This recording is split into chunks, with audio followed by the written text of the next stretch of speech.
Globally, businesses and corporations are faced with challenges that requires fresh thinking on strategy, leadership, and governance to survive. The Anchor is a program designed to help organizations and individuals to be skilled in handling challenges. Join Dr. Osare Emopai, a development economist and a corporate strategist, for this interactive, informative, educative program. I want to welcome you to today's episode of The Anchor. And I hope you have been enjoying the earlier episodes of the program. And I'm going to go on short break. And after the short break, we will come back. Thank you.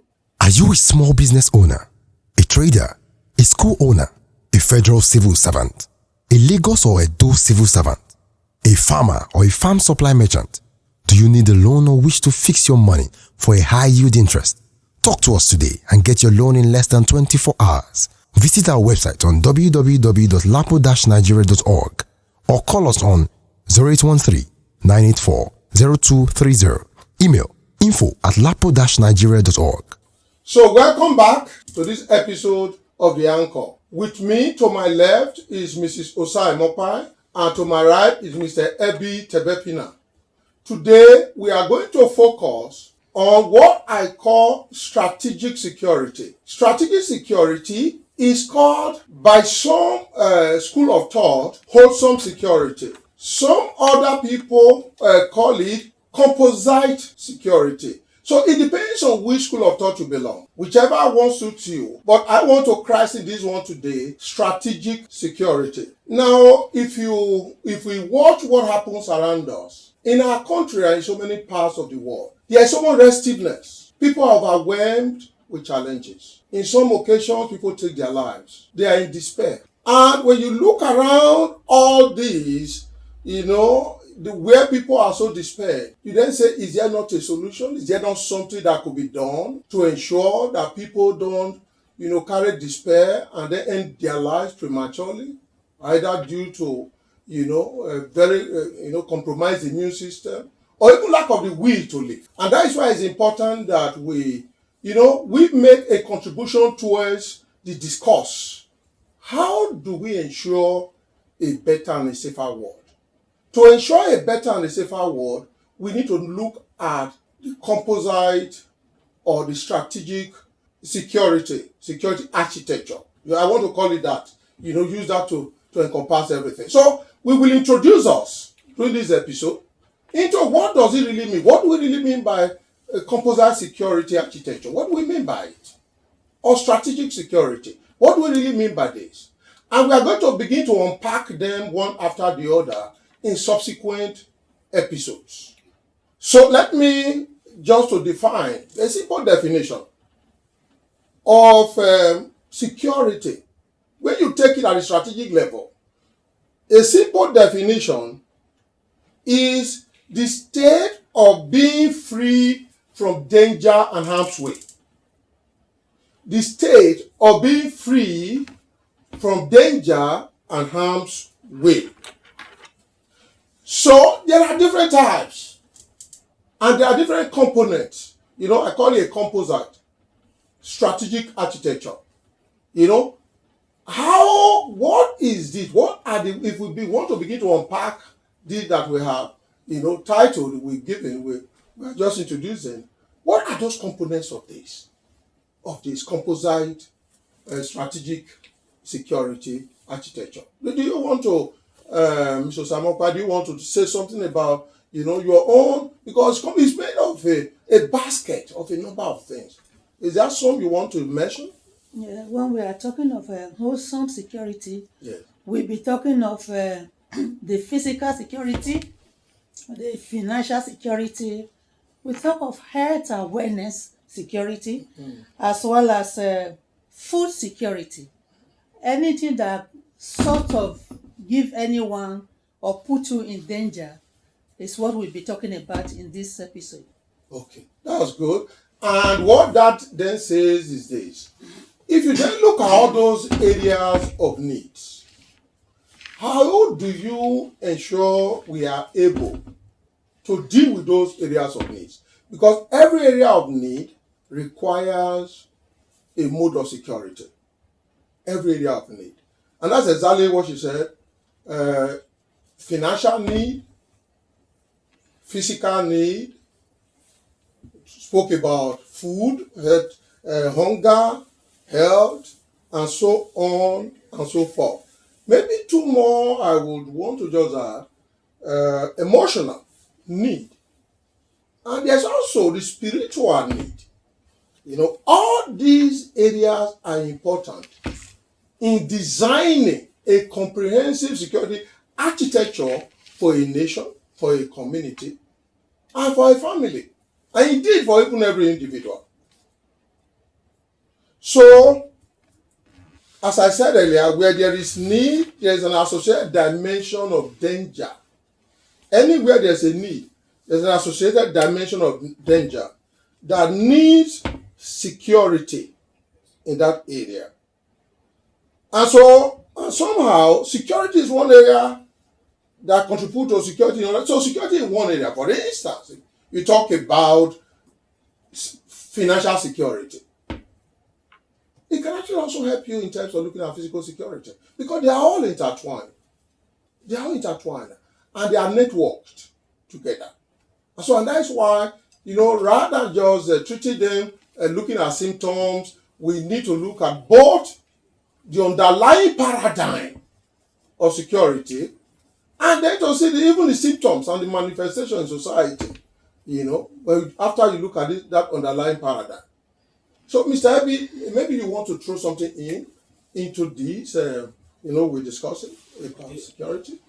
Just on the health part, I also want to extend by saying that, poor hygiene is also an aspect, one, if not looked at well, can impact on the danger one is exposed to. Environmental, we are looking at today what the global is seen as degradation, global warming, and all that.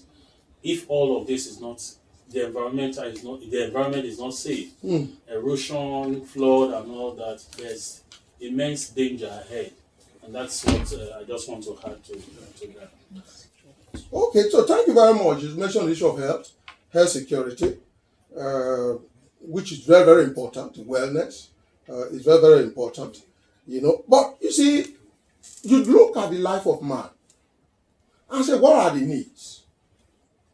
We have different people who have tried to develop models about the needs of man, the needs of everyone. And in some ways suggest ways to deal with each of these areas so that we are secured in every of those areas. Now, you find that in the country Nigeria, a massive issue today is about life expectancy. How long do we really live as a people?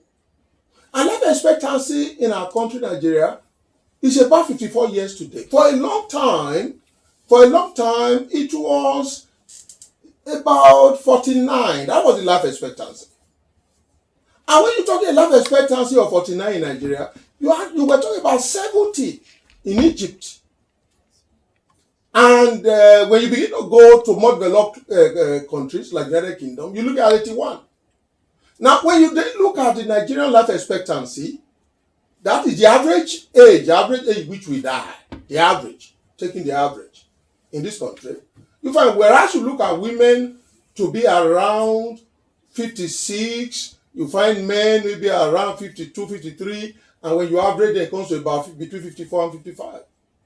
Now, why is the life expectancy that low in Nigeria? Why is it one of the lowest?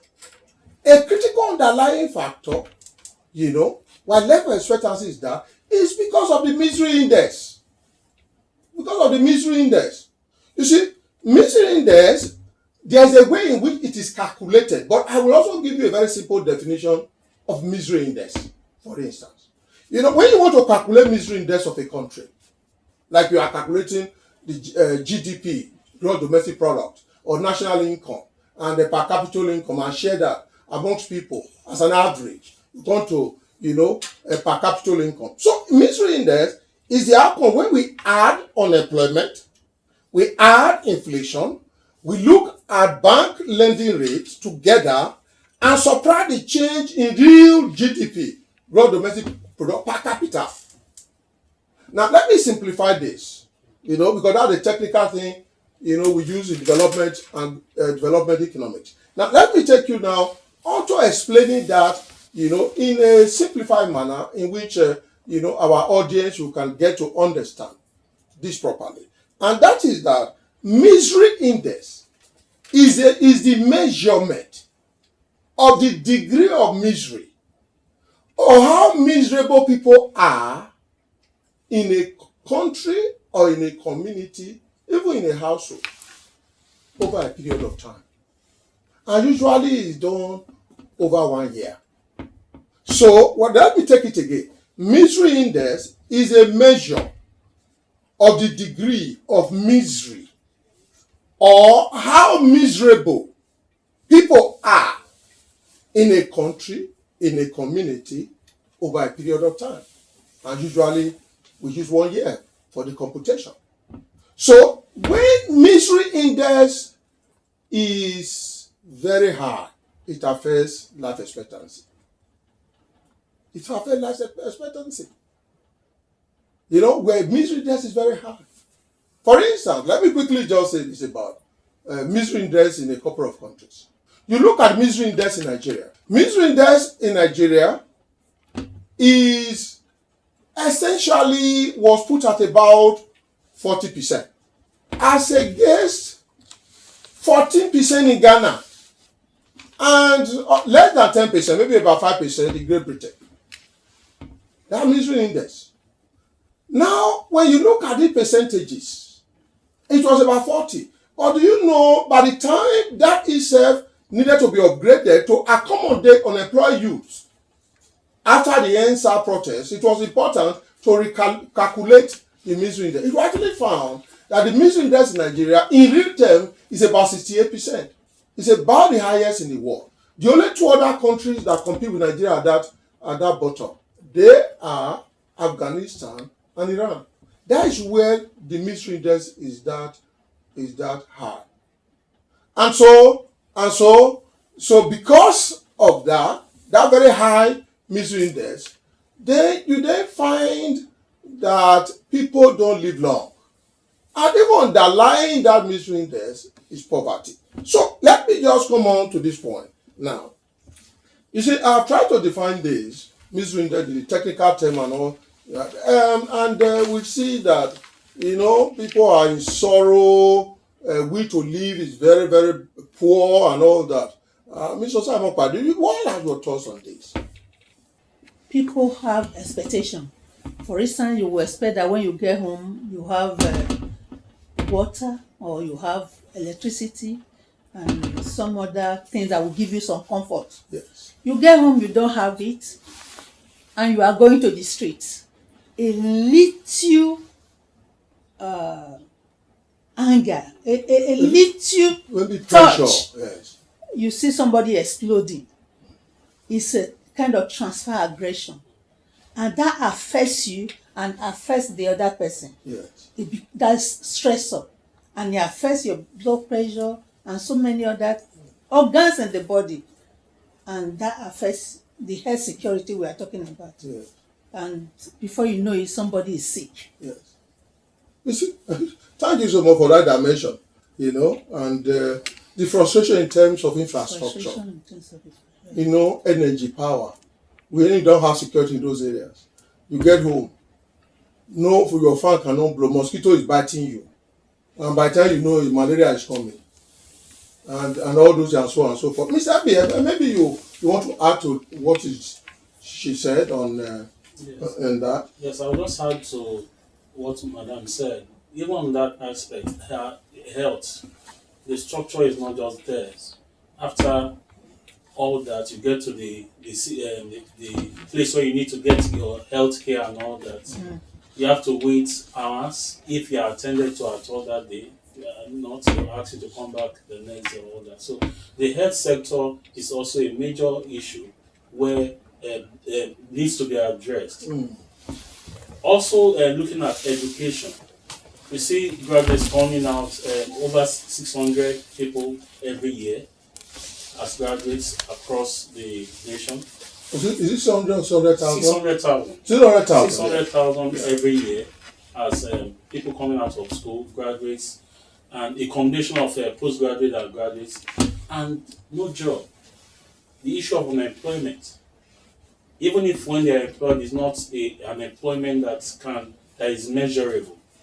So all of that has to the frustration Madam is talking about, and it's all encompassing, like you mentioned, sir, that if all these are not addressed, the impact on the society, the impact on the nation will be very devastating. Yes. Okay.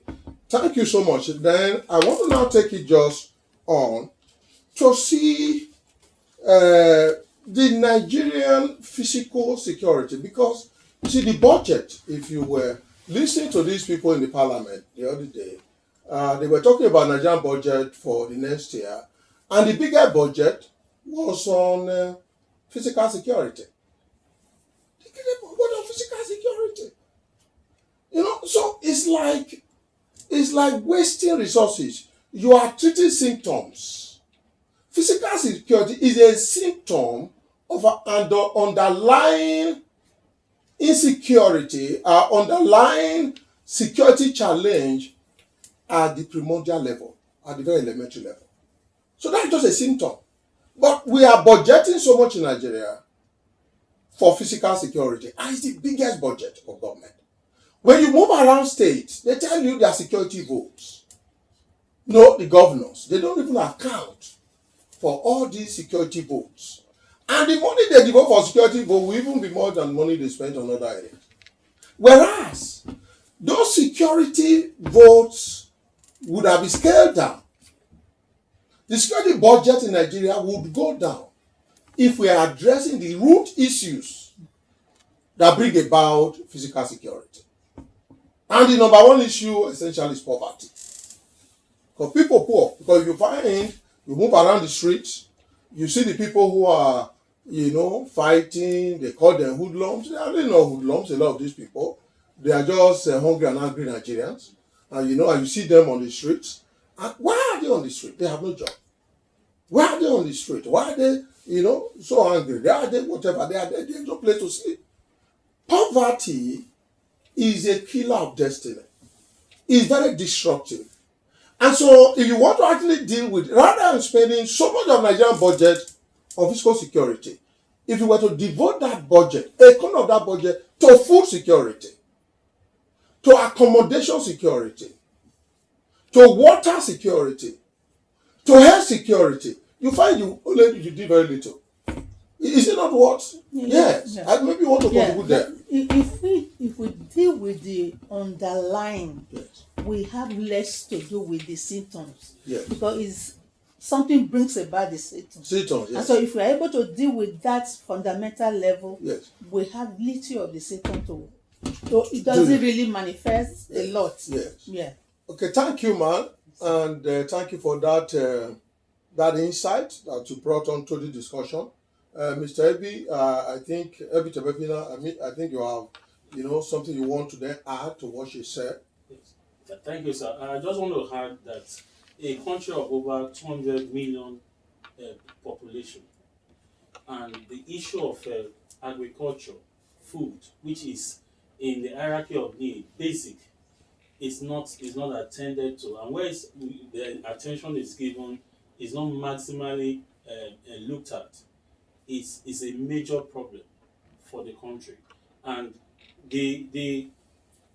that putting that in picture, like you said, sir, that the poverty level, when a man is hungry, becomes angry. Yes. And we just recently we saw that happening in our nation. Possibly the NSAS, maybe they may mention. We might still talk about that, but the NSAS is just a picture of how angry the Nigerians are. And those that spearheaded it, maybe they might be well-to-do, but those behind push that on, were those men that had little or nothing, no employment, nothing to eat at all. And so they were propelled when they saw that they just needed to go with force to ensure that not for destruction, but the intention was that, look, we want good governance, we want food on our table, even the ones we are earning, don't take it away from us. And that's the frustration you saw on the street. Thank you, Mr. Ebi. We are going on a short break. Please do not touch that dial. We are going to be back very soon. Concord Security Services provides impeccable security services to its diverse clients, from banking to telecoms, from international examination institutions to big restaurants. Our emphasis on the use of cutting-edge technology to provide solutions to prevalent security challenges gives us a competitive edge in the industry.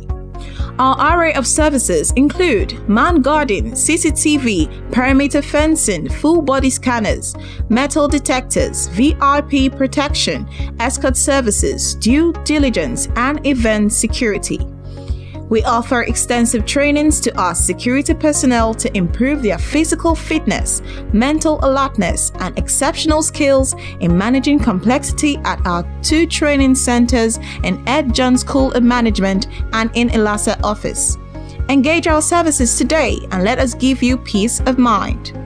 Concord Security and Protocol Services Limited is located at 25 Abiyakuta Street off Beliat Bus Stop, Ilasamaja, Oshodi, Apapa Expressway, Lagos.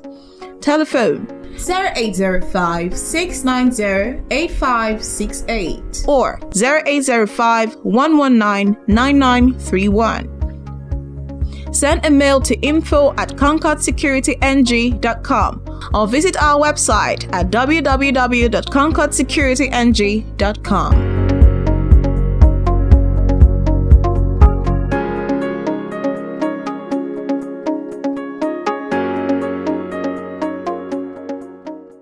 Welcome back to today's episode of The Anchor. We are discussing about the composite security architecture, or what we call the strategic security architecture that is important for governing a country and a family. But just before I go into that, the issue of inequality and corruption.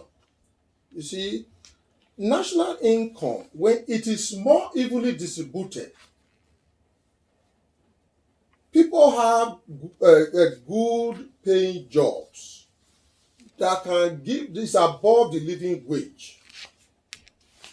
They have it has a way of moderating the misery index. Now, if we can deal with the issue of morality, get rich quick, if it can be deconstructed, and a new foundation is framed that is based more on equitable distribution of income. There are different tools of doing that. We're going to be discussing that, and all these things are being dealt with. We are able to deal with these. These are very germane issues in the national income construct. Then, as we said, the foundation for a society that is more physically secured can actually be laid. That foundation can then be laid. Now, I want us to now talk a little bit about this poverty in the world that led to the World Health, led to United Nations in the year 2000 to bring onto the fore the issue of the Millennium Development Goals. I want us to quickly look at it. Why is it? Because there were 8 goals, and they were set not just for developed countries, for all countries of the world. 8 goals. And that if we deal with these 8 goals, the world will be a fairer place to live. If you remember, they said number 1, eradicate poverty, and hunger. Okay, the next one, achieve universal primary education, promote gender equality, for instance, reduce child mortality. Those were the issues. Improve maternal health and ensure, combat malaria. Malaria is killing people. Malaria, HIV/AIDS, and it said ensure environmental sustainability in terms of the ecosystem. But those 8, what happened? Did we really achieve anything between 2020 and now? Madam, what do you want to say? Yes, in everything we are doing over here, implementation is always the problem. It's not as if we don't have the idea. It's not as if we don't have the capacity or capability. It's not that we don't have the know-how. It's the implementation. For instance, the NSAS we are talking about. NSAS was just a fraction of the whole issues we are dealing with. And so as soon as that one started, other people had other grievances came on board. Now, just as it was mentioned, end poverty, end hunger, let there be good education and the rest of them. We know how good all these things are. But the people that we are supposed to implement them are not there to do it. They don't do it, so to say. For instance, the warehouses that were boggled, open, there were things to be distributed. Those are things that should have stopped hunger in the society. Okay, so I'm talking of implementation. Yeah, implementation. That it is not just about ideas. Yeah. We have ideas. Even when the United Nations, they didn't even need to tell us. We have people who know this here. We have the Aboyades, we have all those great economists here. They know these things. But like Madam just said, if what you know, do you do it? Do you implement it? Even when the capacity is existing. Mr. Abi, maybe you want to speak to that. Yes. I want to add to that. Thank you, Madam. I want to add to that the issue of greed and corruption. The greed for money, the love of money, like the Bible says, is the root of all evil. Like Madam said, referring back to the COVID items that were made for the masses, for the poor. What was the reason for holding back? It's just basically an issue of greed, and the leaders, our leaders are not just ready to carry on, to take on the followers the way they should carry them on. So if greed is dealt with, corruption at a level will also be dealt with. So it's a function of I want it all, I can have this all, let others die. And that's why that's why we find ourselves in this situation. We must be accountable. Going back to the answers, that's what one of the demands. Our leaders must be accountable. Something is given for them to administer or to ensure that it goes round. It must be adhered to. And until we begin to do that, hold our leaders accountable and let them ensure that what they are there for is what they are implementing. Implementation is still coming back. They can't implement if it's just for their personal goal. What is implementing into their personal pocket?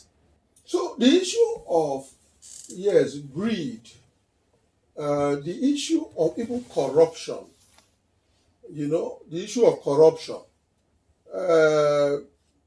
the issue of people not being patriotic, and all these things that even when these goals are there, even when we have the capacity, because Nigeria is the richest black nation on earth, and yet Nigeria has about the highest misery index in Africa.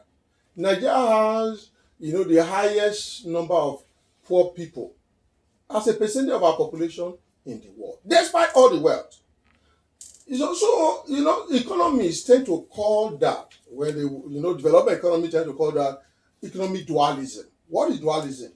Poverty and wealth existing side by side. Poverty and wealth, economic dualism, existing side by side. We used to use this place to, as an example, when we have Morocco in those days. You see Morocco side by side with Victoria Island. That epitomized, that actually defined how you can look at economic dualism. So, in our country, Nigeria, how do we overcome economic dualism? Because if income is spread from where that is so much resources and is spread in whatever interventions, to then reach those who are more vulnerable in society and less endowed, then maybe we can begin to look at a more secured Nigeria. I think that is we are coming to that conclusion that Nigeria will actually be a safer place in terms of physical security if we deal with the foundational issues, of poverty, of inequality, of economic dualism.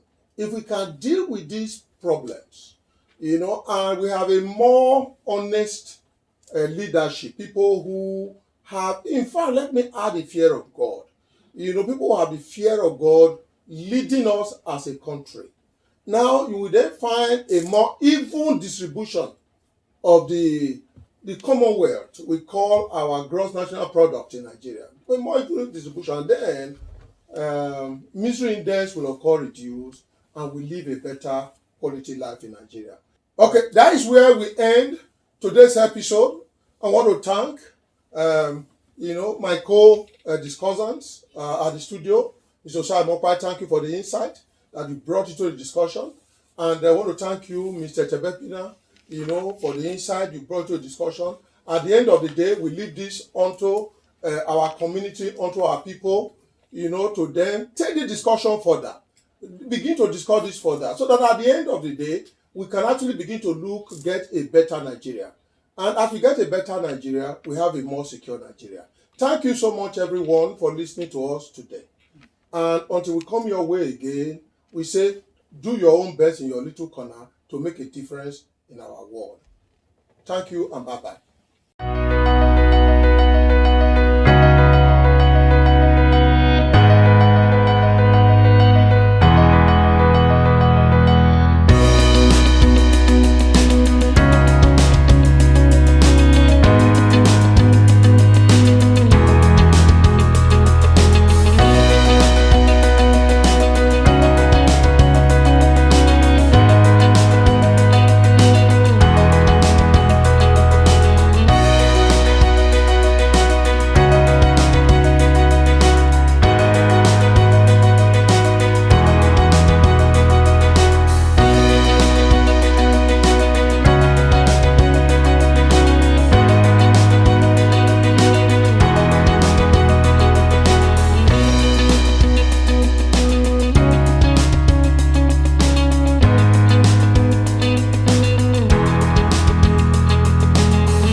Mindshare Communications Limited is a world-class marketing, communications and branding consultancy firm located in Lagos State, Nigeria.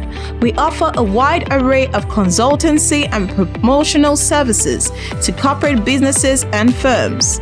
Our services include strategic marketing activities, public relations, advertising, social media management, digital marketing, web development, brand development, marketing activation, strategic branding, market intelligence activities, and telecoms, ranging from CUG management to airtime vending.